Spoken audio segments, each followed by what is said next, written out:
আসসালামু আলাইকুম সুপ্রিয় শিক্ষার্থী মণ্ডলী, Shimul memorial north south school and কলেজের দশম শ্রেণীর সকল শিক্ষার্থীকে অনলাইন ক্লাসে স্বাগত। শিক্ষার্থীবৃন্দ, করোনাকালীন এই ক্লান্তি লগ্নে নিশ্চয়ই তোমরা সবাই বাসাতে আছো, সুস্থ আছো এবং সবাই সাবধানে আছো। তোমরা কিছুক্ষণ পর পর বাসায় হ্যান্ড স্যানিটাইজার দিয়ে ভালোভাবে হাতটা ওয়াশ করবে এবং সুস্থ থাকবে। বাইরে গেলে অবশ্যই যথাযথ সতর্কতা অবলম্বন করবে, মাস্ক অবশ্যই পরিধান করবে। আসো এবার আমরা সবাই ক্লাস শুরু করি।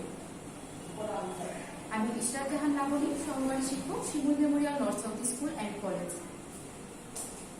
আজকে তোমাদের অষ্টম অধ্যায়ের উপরে ক্লাস নেওয়া হবে। অধ্যায়ের নাম বাংলাদেশের অর্থনীতি।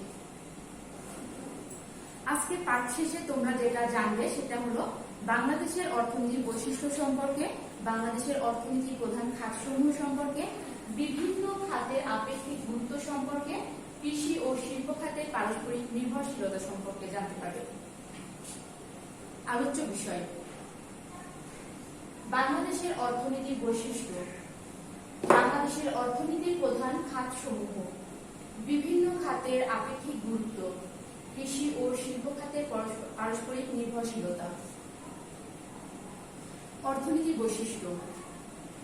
তোমরা জানো আমাদের বাংলাদেশ হলো উন্নয়নশীল দেশ, আর উন্নয়নশীল দেশের অর্থনৈতিক প্রধান বৈশিষ্ট্য হলো এখানে আমরা আস্তে আস্তে ধীরে ধীরে উন্নতির দিকে এগোচ্ছি। প্রথমে আমরা জেনে নিই অর্থনৈতিক বৈশিষ্ট্য সম্পর্কে। প্রায় 200 বছরের ইংরেজি শোষণ ও 24 বছরের পাকিস্তানি শাসনের জাঁতাকলে নিষ্পেষিত হয়ে বাংলাদেশ উল্লেখযোগ্য অর্থনৈতিক উন্নয়ন হয়নি। উপরন্তু 1971 সালে দীর্ঘ 9 মাস স্বাধীনতা যুদ্ধে অর্থনৈতিক অবকাঠামোর ব্যাপক ক্ষয়ক্ষতি হয়। স্বাধীনতা লাভের পর 4 দশক ধরেও উন্নয়নের ফলে বাংলাদেশের উল্লেখযোগ্য অর্থনৈতিক অগ্রগতি সাধিত হয়েছে। বাংলাদেশের অর্থনীতিতে নিম্নলিখিত প্রধান প্রধান বৈশিষ্ট্য সমূহই লক্ষ্য করা যায়। প্রথমে আসি কৃষি। তোমরা সকলেই হয়তো জেনে থাকবে যে বাংলাদেশ কৃষি নির্ভর দেশ। কৃষি সম্পর্কে প্রথমে বলছে কৃষি বাংলাদেশের অর্থনীতির গুরুত্বপূর্ণ খাত, কিন্তু অনুন্নত চাষ পদ্ধতি, উন্নত বীজ এবং সার, সেচ এবং কৃষি ঋণের অভাব, প্রাকৃতিক দুর্যোগের কারণে উন্নত দেশের তুলনায় আমাদের কৃষি উৎপাদন অনেক কম। ক্রমান্বয়ে এই অবস্থার উন্নতি হচ্ছে। এরপরে আসছে শিল্প। বাংলাদেশের শিল্প উন্নয়নের গতি ধীর, তাই এদেশের শিল্পায়নের গতিকে বাড়াতে আধুনিক শিল্পনীতি ঘোষণা প্রয়োজন। এর প্রেক্ষিতে শিল্পনীতি 2010 ঘোষণা করা হয়েছে। এই নীতির উদ্দেশ্য হলো কর্মসংস্থান বাড়ানো, শিল্পায়নে নারীদের অংশগ্রহণ বৃদ্ধি এবং দারিদ্র্য কমানো। তাহলে শিল্পনীতি কত ঘোষণা করা হয়েছে? 2010। এরপরে আসছে মাথাপিছু আয়ের ক্রমবৃদ্ধি। মাথাপিছু আয়ের ক্রমবৃদ্ধি। প্রত্যেকটা মানুষের গড় একটা মাথাপিছু আয় থাকে, সেটাই আমরা আস্তে আস্তে আমাদের বাংলাদেশে বৃদ্ধি পাচ্ছে। এদেশে কৃষি ও শিল্পের উৎপাদন অধিক, জনসংখ্যা এবং কাজের সুযোগ কম থাকায় মাথাপিছু আয় উন্নত দেশের তুলনায় কম। এরপরে আসছে জীবনযাত্রার ক্রমোন্নতি। স্বল্প আয়ের জন্য 2010 সালে আমাদের দেশে প্রায় 31.50% লোক দারিদ্র সীমার নিচে জীবনযাপন করছিলেন। প্রতি বছর 1% হারে কমে তা বর্তমানে 24% নেমে এসেছে বলে ধরা হয়। তোমাদের এই যে বিভিন্ন ডাটাগুলো, ইনফরমেশনগুলো দেওয়া হচ্ছে, এটা কিন্তু তোমাদের বইয়ের আপডেট অনুযায়ী। ওকে, এবার আসি বিনিয়োগযোগ্য পুঁজির প্রবাহ বৃদ্ধি। আমাদের মাথাপিছু আয় কম হলে সঞ্চয় ক্ষমতা কম, তাই বিনিয়োগে বা পুঁজি গঠনের হারও কম। বর্তমানে দেশে বিনিয়োগ বৃদ্ধির লক্ষ্যে সরকার অনেক উদ্দীপনামূলক ও সহযোগিতামূলক নীতি ঘোষণা করেছে। এরপরে আসছে খাদ্য ঘাটতি ও পুষ্টিহীনতা।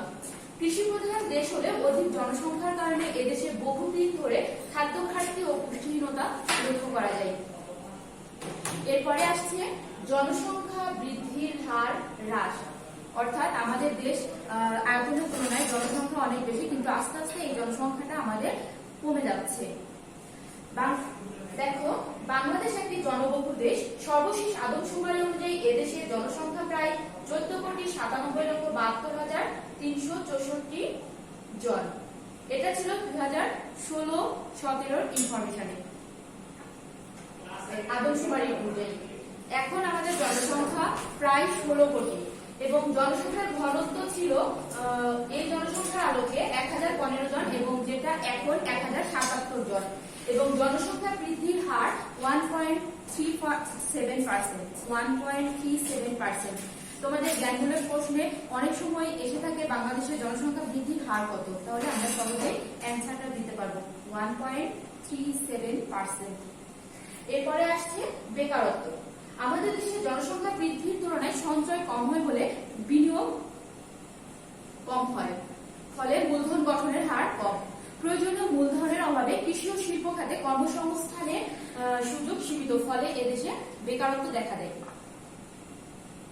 এছাড়া বাংলাদেশের অর্থনীতির যে বৈশিষ্ট্যগুলো লক্ষ্য করা যায় তা হচ্ছে প্রাকৃতিক ও মানব সম্পদের ব্যবহার বৃদ্ধি, বৈদেশিক বাণিজ্যের ঘাটতি, বৈদেশিক সাহায্যের উপর নির্ভরশীলতা ও হ্রাস, অর্থনৈতিক ও সামাজিক অবকাঠামোর ক্রমোন্নতি, বেসরকারীকরণ কর্মসূচি, বিভিন্ন পরিকল্পনা গ্রহণ।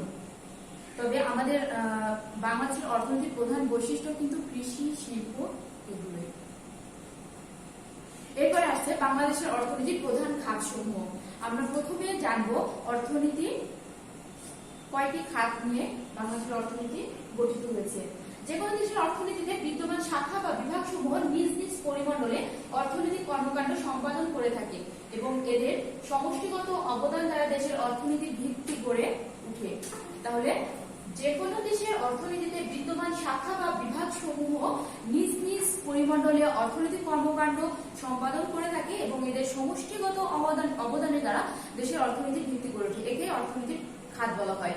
এখন বাংলাদেশের অর্থনীতির খাত কয়টি? বাংলাদেশের অর্থনীতির প্রধান খাত তিনটি। কি কি? কৃষি খাত, শিল্প খাত ও সেবা খাত। কৃষি খাত, শিল্প খাত ও সেবা খাত। প্রথমে আমরা আসি কৃষি খাত। আমরা সকলেই জানি কৃষিকাজ কিভাবে পরিচালিত হয়, আমরা একটু জেনে নিব। কৃষিকাজ হচ্ছে ভূমি কর্ষণ, বীজ বপন, শস্য উদ্ভিদ পরিচর্যা, ফসল কর্তন ইত্যাদি থেকে শুরু করে উৎপাদিত পণ্য গুদামজাতকরণ, সংরক্ষণ ও বাজারজাতকরণ পর্যন্ত বিস্তৃত কার্যক্রম। তাহলে কৃষিকাজ হচ্ছে ভূমি কর্ষণ, বীজ বপন, শস্য উদ্ভিদ পরিচর্যা, ফসল কর্তন ইত্যাদি থেকে শুরু করে উৎপাদিত পণ্য গুদামজাতকরণ, সংরক্ষণ ও বাজারজাতকরণ পর্যন্ত বিস্তৃত কার্যক্রম। এখন এই কৃষি খাতের আবার বিভিন্ন উপখাত রয়েছে, সেগুলো কৃষির খাত সমূহের সংক্ষিপ্ত পরিচয় দেওয়া হলো। যেমন কি কি আছে? শস্য ও শাকসবজি, এগুলো আছে প্রাণী সম্পদ, বনজ সম্পদ, মৎস্য সম্পদ। শস্য ও শাকসবজির মধ্যে আমরা যেগুলো উৎপাদন করি যেমন ধান, পাট, পটল, আলু, এগুলো হলো শস্য শাকসবজির মধ্যে পড়ছে। আর প্রাণী সম্পদ হচ্ছে আমাদের হাঁস, মুরগি, ছাগল, গরু, এগুলো। বনজ সম্পদ, তোমরা জেনে থাকবে যে কোনো দেশের তার মোট আয়তনের তুলনায় বনভূমিটা থাকা প্রয়োজন 25%। যে কোনো দেশের তার আয়তনের তুলনায় বনভূমি থাকা প্রয়োজন 25%, কিন্তু বাংলাদেশের এই বনভূমি এতই কম, মাত্র 11.1%। বাংলাদেশের মোট আয়তনের তুলনায় বনভূমি কত পার্সেন্ট আছে? শিক্ষার্থী কিন্তু 11.1%, কিন্তু প্রয়োজন আমাদের থাকাটা প্রয়োজন ছিল 25%। এরপরে আসি কৃষি খাতের অবদান ও গুরুত্ব। কৃষি নির্ভর বাংলাদেশের অর্থনৈতিক প্রবৃদ্ধি কৃষি খাতের উন্নয়নের উপর বহুলাংশে নির্ভরশীল। গ্রামীণ অর্থনীতির উন্নয়ন, খাদ্য নিরাপত্তা তথা খাদ্যশস্য উৎপাদনে স্বনির্ভরতা অর্জন, দারিদ্র্য বিমোচন, জীবনযাত্রার মান উন্নয়ন, কর্মসংস্থান বৃদ্ধি ইত্যাদি কৃষির অগ্রগতির সাথে প্রত্যক্ষভাবে জড়িত। জীবনযাত্রার দেশের শ্রমশক্তির মোট 45.1% কৃষি খাতে নিয়োজিত। এই যে আমাদের দেশের এই বিপুল জনগোষ্ঠীর যত শ্রমশক্তি আছে তার 45.1% আমাদের কৃষি খাতে নিয়োজিত। যেটা তোমাদের এই ধরনের প্রশ্ন, তোমাদের জ্ঞানমূলক প্রশ্নে অনেক সময় এসে থাকে যে দেশের মোট শ্রমশক্তির কত শতাংশ কৃষি খাতে নিয়োজিত। তাহলে আমরা সহজেই অ্যান্সারটা দিতে পারবো 45.1%। কৃষি থেকে প্রাপ্ত শন, গোলপাতা, খড়, বাঁশ, বেত ও কাঠ এদেশের জনগণের কর্মসংস্থান, আসবাবপত্র এবং জ্বালানির উপকরণ হিসেবে ব্যবহার করছে। এছাড়া জনগণের প্রাণীজানুষের ক্রমবর্ধমান চাহিদা পূরণ, শিল্পের কাঁচামাল সরবরাহ এবং শিল্পজাত দ্রব্যাদির বাজার সৃষ্টি করে সার্বিক অর্থনৈতিক উন্নয়নে কৃষি গুরুত্বপূর্ণ ভূমিকা পালন করছে। এবার আসি শিল্প খাত। আমাদের অর্থনীতির তিনটা খাত ছিল, কি কি শিক্ষার্থীবৃন্দ? কৃষি, শিল্প এবং সেবা। এবার আমরা জানবো শিল্প খাত সম্পর্কে। শিল্প কি বা শিল্প কাকে বলে? দেখো, প্রকৃতির প্রদত্ত সম্পদ বা কাঁচামাল বা প্রাথমিক কারখানা ভিত্তিক প্রস্তুত প্রণালীর মাধ্যমে মাধ্যমিক দ্রব্য বা চূড়ান্ত দ্রব্যে রূপান্তর করাকে শিল্প বলে। অর্থাৎ শিল্পের সংজ্ঞাটা হচ্ছে প্রকৃতি প্রদত্ত কাঁচামাল, সম্পদ বা কাঁচামাল বা প্রাথমিক কারখানা ভিত্তিক প্রস্তুত কাঁচামালকে প্রাথমিকভাবে কারখানা ভিত্তিক প্রস্তুত প্রণালীর মাধ্যমে মাধ্যমিক দ্রব্য বা চূড়ান্ত দ্রব্যে রূপান্তরিত করাকেই বলে শিল্প। শিল্প খাতের সংক্ষিপ্ত পরিচয় নিয়ে দেওয়া হলো। শিল্প খাতের পরিচয়গুলো হলো খনিজ খনন, ম্যানুফ্যাকচারিং শিল্প, বিদ্যুৎ, গ্যাস ও পানি। বিদ্যুৎ, গ্যাস ও পানি। এখন এই শিল্পের ভিতরে আবার বিভিন্ন ধরনের শিল্প আছে, যেমন বৃহৎ শিল্প আছে, মাঝারি শিল্প আছে, ক্ষুদ্র শিল্প আছে, কুটির শিল্প আছে। এগুলো সম্পর্কে তোমাদের জানতে হবে। এখন শিল্পের গুরুত্ব। দেশের আর্থ-সামাজিক উন্নয়ন, দারিদ্র্য বিমোচন, শিল্প খাতের দ্রুত বিকাশের জন্য বাংলাদেশ রপ্তানি প্রক্রিয়াকরণ এলাকা কর্তৃপক্ষ দেশের রপ্তানি প্রক্রিয়াকরণ অঞ্চল স্থাপন করেছে, যা দেশে বিদেশে বিনিয়োগকে আকৃষ্ট করে দেশে শিল্প খাত বিকাশে সার্বিক সহায়তা প্রদান করে আসছে। ডিসেম্বর 2012 পর্যন্ত দেশে 8টি ইপিজেড দেশের শিল্পায়নের গতিকে বেগবান করতে সরকার শিল্পনীতি 2010 ঘোষণা করেছে। অর্থাৎ দেশের আর্থ-সামাজিক উন্নয়ন, দারিদ্র্য বিমোচন, শিল্প খাতের দ্রুত বিকাশের জন্য বাংলাদেশ রপ্তানি প্রক্রিয়াকরণ যে অঞ্চলটি গড়ে উঠেছে তাকে আমরা ইপিজেড বলছি। ইপিজেড এর পূর্ণরূপ হলো এক্সপোর্ট প্রসেসিং জোন। ডিসেম্বর 2012 পর্যন্ত আমাদের দেশে 8টি ইপিজেড স্থাপিত হয়েছে। দেশের শিল্পায়নের গতিকে বেগবান করতে সরকার শিল্পনীতি 2010 ঘোষণা করেছে। এই নীতির গুরুত্বপূর্ণ উদ্দেশ্য হচ্ছে, শিল্পনীতি 2010 এর গুরুত্বপূর্ণ উদ্দেশ্য হচ্ছে উৎপাদনশীল কর্মসংস্থান সৃষ্টি, নারীকে শিল্পায়ন প্রক্রিয়ার মূলধারায় নিয়ে আসা, দারিদ্র্য দূরীকরণ এবং ক্ষুদ্র ও মাঝারি শিল্পের প্রসার ঘটানো। তোমাদের অনুধাবনমূলক প্রশ্নে অনেক সময় এসে থাকে শিল্পনীতি 2010 এর মূল উদ্দেশ্য কি ছিল, তাহলে তোমরা সহজেই এই অ্যান্সারটা দিতে পারবে। 2010 শিল্পনীতির মূল উদ্দেশ্য ছিল উৎপাদনশীল কর্মসংস্থান সৃষ্টি, নারীকে শিল্পায়ন প্রক্রিয়ার মূলধারায় নিয়ে আসা, দারিদ্র্য দূরীকরণ, ক্ষুদ্র ও মাঝারি শিল্পের প্রসার ঘটানো। এরপরে আসা যাক সেবা খাত। সেবা খাতের সংজ্ঞাটা প্রথমে আমরা জেনে নিই। দেখো, অর্থনৈতিক যেসব কাজের মাধ্যমে অবস্থাগত সেবা কর্ম উৎপাদিত হয়, অর্থাৎ যা রূপান্তরিত কাঁচামাল হিসেবে দৃশ্যমান নয় কিন্তু মানুষের বিভিন্ন অভাব পূরণ করে এবং যার বিনিময় মূল্য রয়েছে, তাকে সেবা বলে। যেমন শিল্প খাতে আমরা কাঁচামাল দেখতে পাই, কৃষি খাতে কাঁচামালটা দেখতে পাচ্ছি, কিন্তু সেবা খাতে যখন একজন নার্স বা টিচার যখন সেবা দিচ্ছে, টিচার যখন শিক্ষার্থীকে শিক্ষা দিচ্ছে, সেটা কিন্তু আমরা দেখতে পাচ্ছি না, কিন্তু এটা সেবার মাধ্যমে প্রকাশ পাচ্ছে যে শিক্ষার্থী কিছু শিখছে।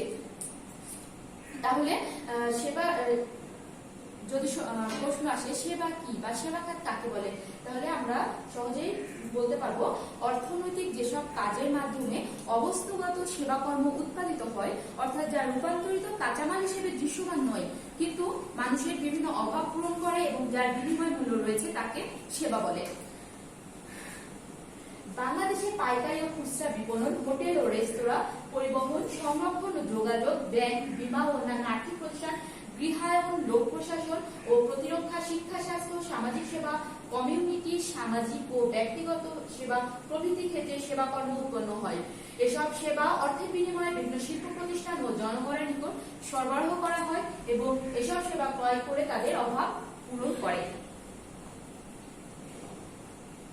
এবার আসা যাক বিভিন্ন খাতের আপেক্ষিক গুরুত্ব সম্পর্কে। এই যে আমরা অর্থনীতির তিনটা খাত সম্পর্কে জানলাম, এই খাতে কোন খাতে কতটুকু গুরুত্ব সেগুলো আমরা জানবো। উৎপাদন ভিত্তিতে নিরূপিত আমাদের দেশের মোট দেশজ উৎপাদন 15টি খাতে নিয়ে বিভক্ত। 15টি খাত নিয়ে বিভক্ত, অর্থাৎ বাংলাদেশের অর্থনীতি মোট 15টি খাত নিয়ে গঠিত। এর ভিতরে প্রধান খাত বলেছি 3টি, কৃষি, শিল্প এবং সেবা। বাংলাদেশের পরিপ্রেক্ষিতে কৃষি হলো অর্থনৈতিক প্রবৃদ্ধির গুরুত্বপূর্ণ চালিকা শক্তি। এবং অর্থনৈতিক উন্নয়নের চাবিকাঠি, কেননা এদেশের অর্থনৈতিক কাঠামো গড়ে উঠেছে কৃষি কার্যক্রমকে কেন্দ্র করে। কৃষির উপরে কৃষি আবার প্রকৃতির উপর নির্ভরশীল বলে তা স্থিতিশীল অর্থনীতি নির্দেশ করে না, কারণ এদেশে প্রতি বছরই বন্যা, ঘূর্ণিঝড়, জলোচ্ছ্বাস ও খরা ইত্যাদি নানা ধরনের প্রাকৃতিক দুর্যোগের কারণে কৃষিক্ষেত্রে উৎপাদন অনিশ্চিত থাকে। তাহলে শিক্ষার্থীবৃন্দ, এখানে কিন্তু প্রশ্ন হতে পারে কৃষিক্ষেত্রে উৎপাদন অনিশ্চিত কেন? আমরা সহজেই বলতে পারি প্রাকৃতিক কারণে। প্রাকৃতিক কারণে কৃষিক্ষেত্রে উৎপাদন অনিশ্চিত।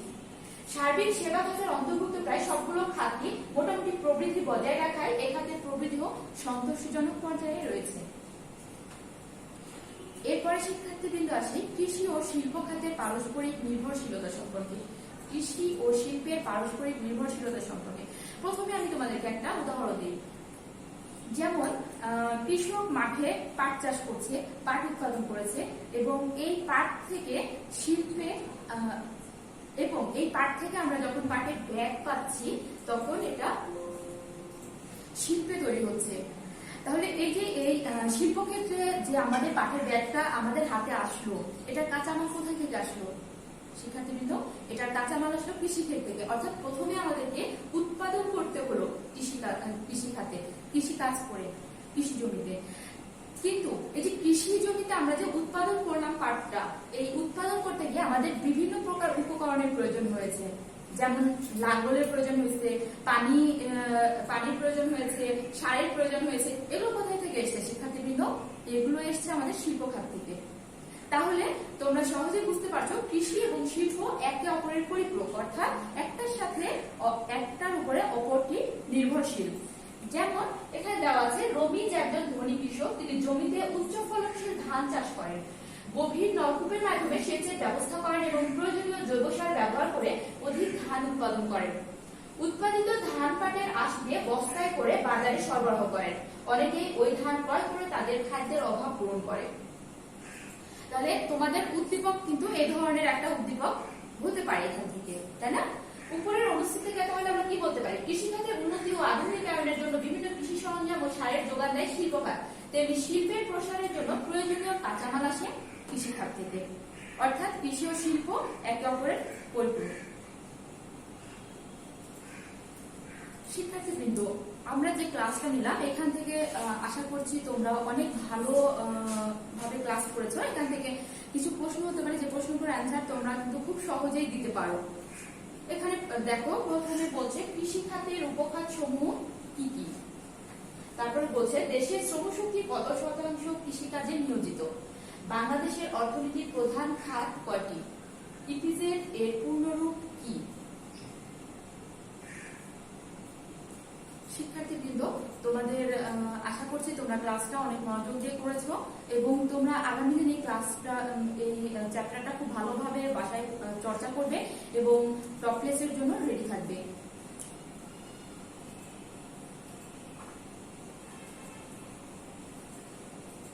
সবাইকে ধন্যবাদ।